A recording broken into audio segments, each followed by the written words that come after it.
इंसान मोबाइल का गुलाम बन चुका है। अल्लाह की बात सुनने का वक्त नहीं, लेकिन घंटों रील देखने में कोई परेशानी नहीं। आंखों से हराम देख रहे हैं, कानों से गुनाह सुन रहे हैं और सोचते हैं कुछ नहीं होगा। याद रखिए, कयामत के दिन यही आंखें, यही हाथ, यही वक्त आपके खिलाफ गवाही देंगे।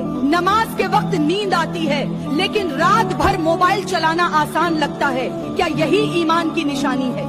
अगर आप अभी नहीं रुके तो यही मोबाइल आपको जहन्नम की तरफ ले जाएगा। इसलिए अभी फैसला कीजिए। हराम आंखें, यही हाथ, यही वक्त आपके खिलाफ गवाही देंगे। नमाज के वक्त नींद आती है, लेकिन रात भर मोबाइल चलाना आसान लगता है। क्या यही ईमान की निशानी है? अगर आप अभी नहीं रुके तो यही मोबाइल आपको जहन्नम की तरफ ले जाएगा। इसलिए अभी फैसला कीजिए। हराम कंटेंट छोड़ दीजिए, मोबाइल का गलत इस्तेमाल बंद कर दीजिए, क्योंकि वक्त निकल जाने के बाद वापस आने का कोई मौका नहीं होगा। आप देख रहे हैं मक्की सिंधी इस्लामिक चैनल, इस्लाम की आवाज़।